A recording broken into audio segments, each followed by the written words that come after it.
Vaksin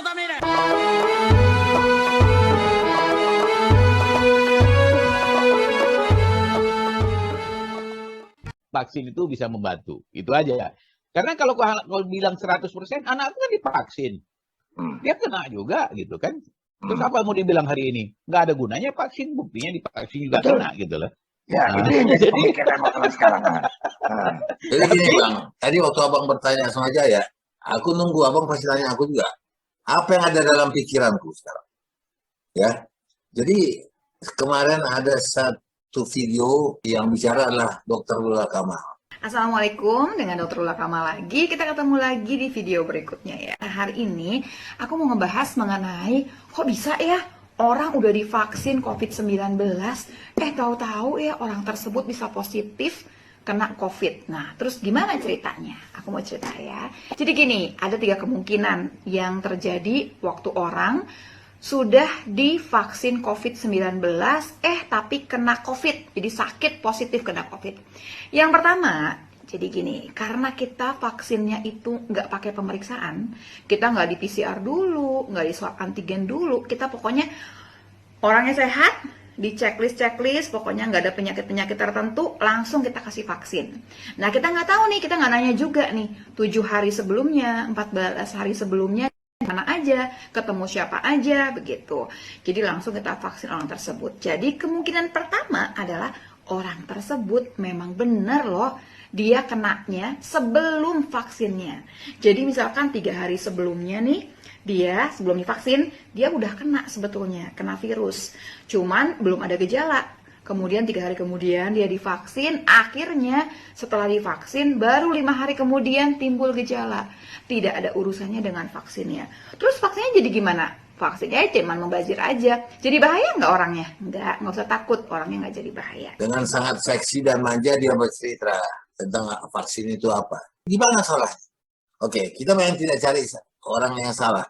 Semua kita salah. Kalau Abang tanya tadi pikiranku, kita ini aku agak ketawa. Kita ini kan tidak tahu sama tidak tahu, tapi bicara tentang hal yang menggoncangkan dunia. Iya. Ya, kita undang pun sekarang Dr. Fauzi dari PBB itu kemari. Iya. Belum tentu juga itu satu kepastian. Iya. Karena orang belum ada yang tahu. Bacakan sedikit. Vaksin adalah zat yang digunakan untuk merangsang produksi antibodi, ya, dan memberikan kekebalan terhadap satu atau beberapa penyakit. Dibuat dari agen penyebab penyakit, produknya, atau pengganti sistem sintetis, diperlakukan untuk dan bertindak sebagai antigen tanpa menyebabkan penyakit.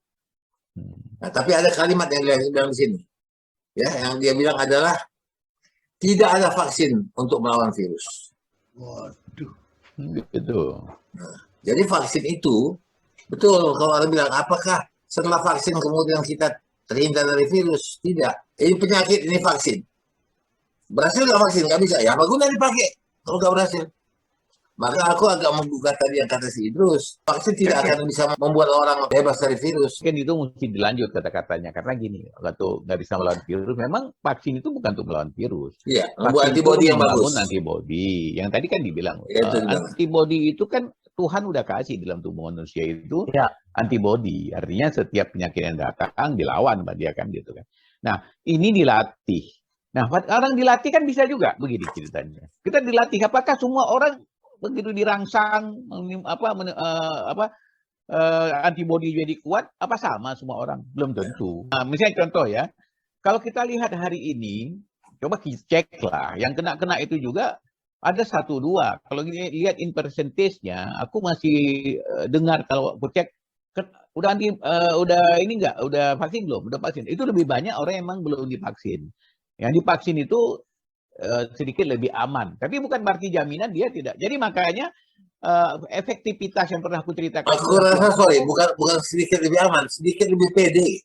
Ya. Ya PD salah satu ya, PD bisa. Ya. Tapi maksudnya kan kemarin aku pernah cerita bahwa Sinovac itu 96% katanya efektif. Efektif artinya apa? Setelah dia lakukan vaksinasi, yang kena itu dengan yang tidak, yang bertahan itu ya ada 96%. Nah sekarang mungkin bisa turun karena udah mulai juga terserang kan.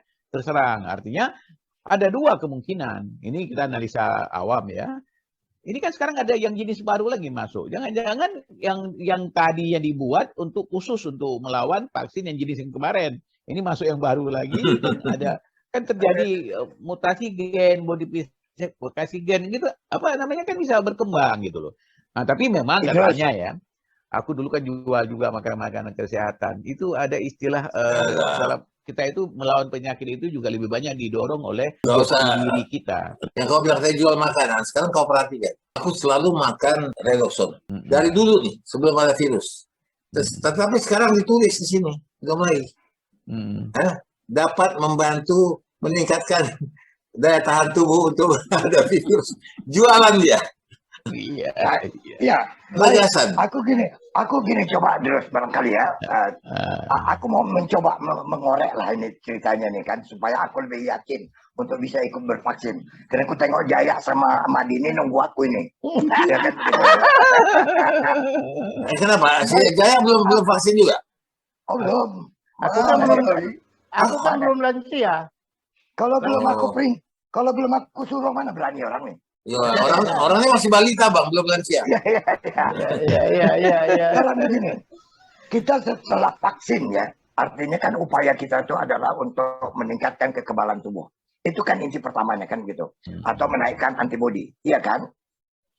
Nah, bagi orang yang sudah divaksinasi, tiba-tiba dia terkena seperti katakanlah macam keluarga dari Idrus terkena kan begitu.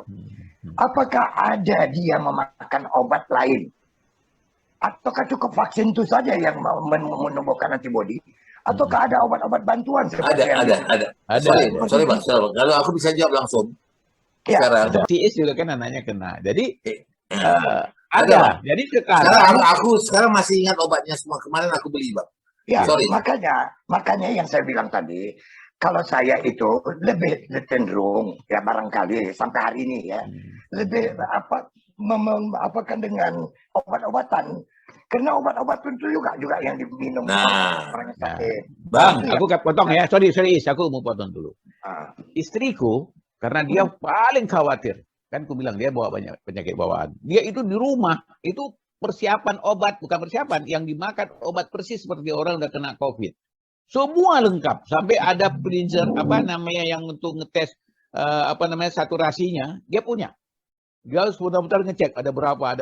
Oh, oksigen. Oksinasi itu. Jadi dia pakai. Nah, apa yang terjadi hari ini? Gitu loh. Pada saat dia dites dengan vaksin, ternyata obat-obat yang selama ini dimakan juga nggak bisa melawan itu. Itu kan artinya apa? Dia kan selama ini mungkin nggak kena karena nggak kontak dengan virus.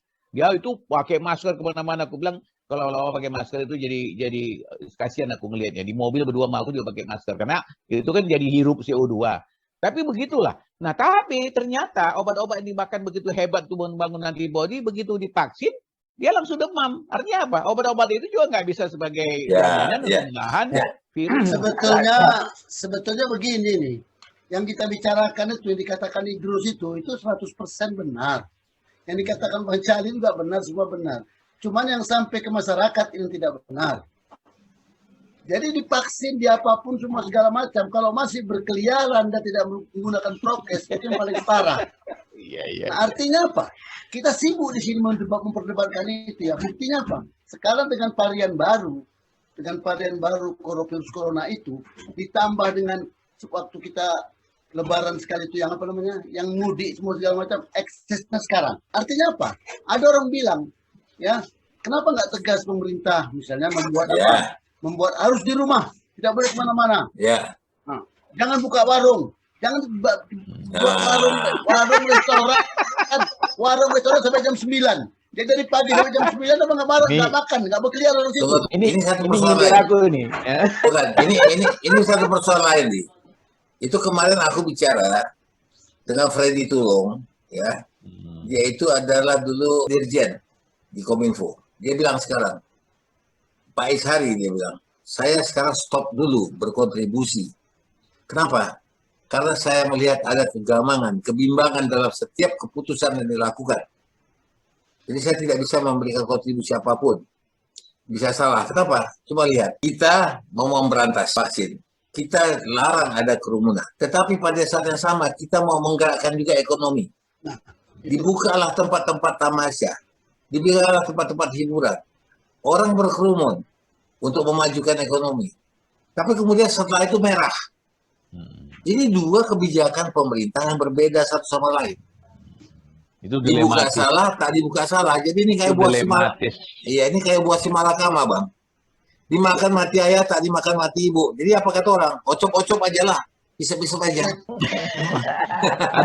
Ada ibu-ibu di Tangerang begitu Ya. dibilang dia dilarang jualan, apa dia bilang? Aku nggak jualan juga mati, nggak makan. Mendingan aku berjualan untung-untungan. Nah, jadi kadang-kadang orang itu betul kayak si Isari bilang, ini dilematis. Artinya harusnya ya kita juga harus bersikap yang Oke. cerdas lah. Tapi untuk ya bersikapi. artinya gini, kalau pemerintah mau melarang tidak boleh keluar, tidak boleh apa, seperti yang di Australia dan di Malaysia dibayar. Di Australia, Bang Im Hayat bilang kan, ya sekarang mereka disuruh di rumah. Dia bilang jarak aku keluar dari rumah 15 km. Nanti dilihat KTP-ku, lebih 15 km, aku disuruh balik. Tetapi di pihak lain, dia menerima $200 Ya itu. untuk jalan-jalan, untuk melakukan wisata lokal, untuk memajukan ekonomi. Mereka dikasih pemerintah, semua penduduknya. Jadi dengan kalian di satu pihak disuruh jalan-jalan, tapi di satu pihak suruh di rumah. Apa ya, kan sekarang orang cari solusi. Aku lihat sebenarnya virus ini sulit betul untuk dihindari. Sekarang jualan, oh kok kita online aja deh. Aku mau tanya nih, online itu kalau seandainya yang jualan ya itu positif misalnya, ya, atau tukang ojeknya atau tukang apanya yang bawanya juga kena. Sampai ke rumah kita ditaruh di pagar, emang kita nggak ketemu sama dia. Terus yang dia pegang itu? Jadi maksud kau gini lah, maksud si terus Bang, penjual nggak salah, yang salah itu. Jadi kalau kita beli dari dia bukan yang salah, Bang. Ya, maksudku gini. Ini kan edukasinya kurang. Harusnya pada saat itu datang ke rumah kita, kita ada disinfektan, semprot itu, terus ambil, bukan cap ambil. Jamin nggak itu yang kita pegang itu benar? Aku sambung lagi tadi. Aku sambung lagi tadi. Sungguh sedikit lagi aku sambung ya. Nah itu kan pendapat orang yang katakanlah miskin, gimana kalau nggak keluar, bayarlah kan gitu. Tapi orang punya duit, ASN yang punya duit, rame-rame deh, dia yang rame-rame ke mudik itu. Peduli ya, walaupun ASN itu dilarang mudik, tapi ketangkap tuh kan. Di Semarang itu 48 di apa? 48 di valuasi itu mudik dia. Nah, coba Jaya juga Sekarang apa pendapat Jaya? ini gini, Aku makan obat dulu. semua orang kehilangan akal waras sekarang. Itu Tapi dia. aku tengok justru kita makin waras. Karena pada kasus COVID nggak ada satupun ponari yang muncul, nggak ada cerita dukun-dukun yang muncul. Aku bisa mengobati sakit COVID. Nggak ada sama sekali. Dukun yang mati. Makanya Dia sama virus. kita kehilangan akal waras, Ya. tapi kita juga cukup menjadi lebih waras. Ada satupun yang menyatakan, dukun yang menyatakan aku Yang bisa berani ya. mengobati. Orang nggak percaya itu sih. Makanya, jadi kita jadi jauh lebih waras. Efek dari COVID ini luar biasa. Ini ada pengalaman sedikit. Kemarin itu aku itu diangkat jadi ketua panitia pemilihan DKM masjid. Aku begitu di hari H, karena ini ada agak sedikit konflik. Waduh, mikir aku ini paling berat ini bicara tentang tata tertib dan lain sebagainya. Berdoa aku sama Allah, ya Tuhan lancarkan urusan itu. Tahu nggak apa yang terjadi? Isa mau acara. Sebelum maghrib itu telepon aku, dikasih kabar dari RW. Ini wilayah aku sudah merah dan wilayah di sekitarku merah. Jadi ini udah ada satgas, gitu kan? Kalau mau buat acara nggak boleh lama-lama. Dalam hatiku, alhamdulillah. Jadi buat acara yang dari 3 jam, itu langsung kita duduk, gue ceritakan semua ketakutan kan? Ini udah merah. Terus apa yang terjadi? Udah langsung kita pilih aja ya. Calon udah ada 2 orang taruh sini, nggak ada lagi tata tertib. Semua setuju, semua jalan, nggak sampai 1,5 jam selesai. Nah, kadang-kadang aku bilang begitu hebohnya pengaruh COVID ini membuat orang cuma menyerah kalau sudah bicara COVID, nggak ada lagi no compromise. Gitu. Bang Halis tadi bertanya. Ini kebetulan aku baru mengalaminya kira-kira 3 hari lalu. Tiba-tiba anakku bilang malam-malam mengatakan bahwa anakku yang perempuan yang di Bogor, dia tiba-tiba tidak merasa bisa mencium lagi. Ya, penciuman tidak ada. Kalau harum ruangannya pun dia nggak bisa cium.